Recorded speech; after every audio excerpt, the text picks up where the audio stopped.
If we were standing in your physical shoes, we would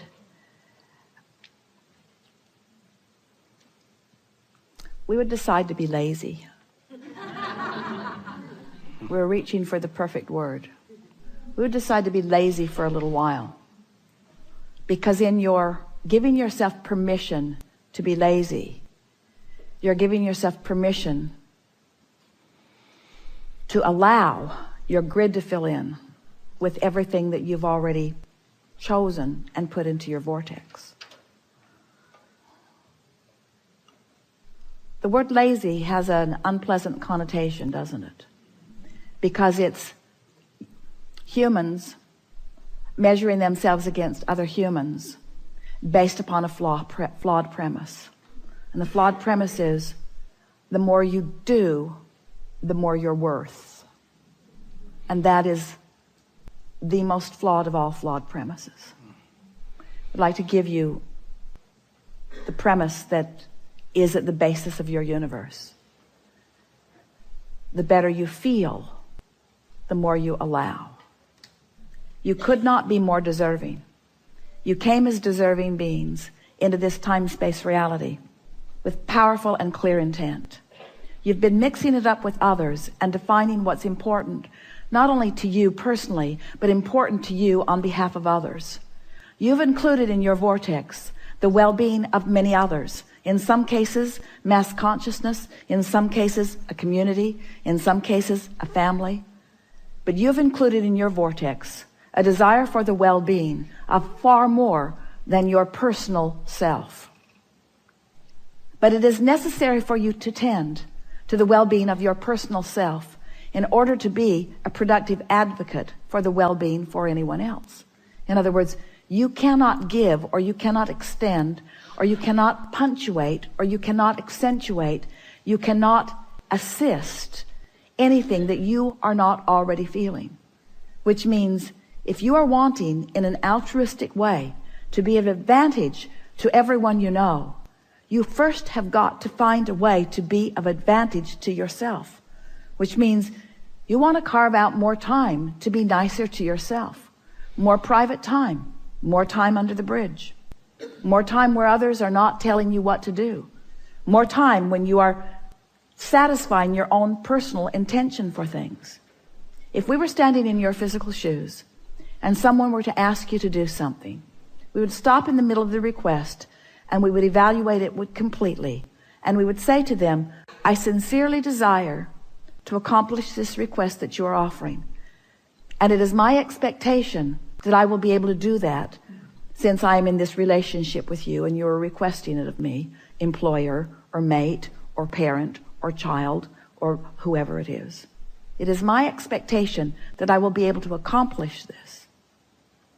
I just have to insert one thing in the foreground of this request.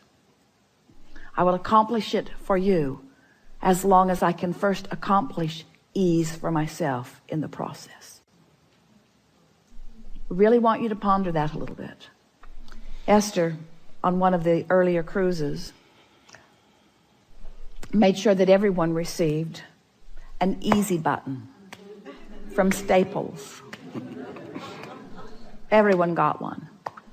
And Esther found a box of them in the attic the other day, and she spread them all around her house because she wants to amplify the ease of things, not the hardness. She wants to no longer justify the well-being that flows to her by pointing out how hard she's working in relationship to others. She wants to emphasize the well-being that's flowing to her by remembering the vibrational alignment that she is achieving. If we were standing in your physical shoes, we would do these things every day and then anything else that you have time for. We would meditate for 15 minutes every day, which means we would quiet our mind with the simple intention of allowing our cork to float. We would go outside no matter what the weather, and we'd move around in it in appreciation of this planet. We would look up and around, and we would find things to acknowledge, and we would talk about them right out loud. Esther walks through her gardens and says to everything, you are my favorite. You are my favorite. You are my favorite. You are my favorite. You are my favorite stone on the pathway.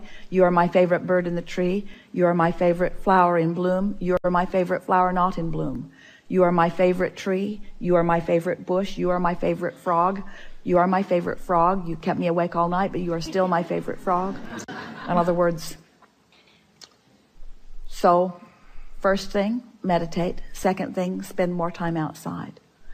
Third thing, we would buy a notebook. We would call it My Book of Positive Aspects. And we would fill at least 3, 4, 5 is even better, pages of positive aspects. 5 different subjects, and write the positive aspects of it.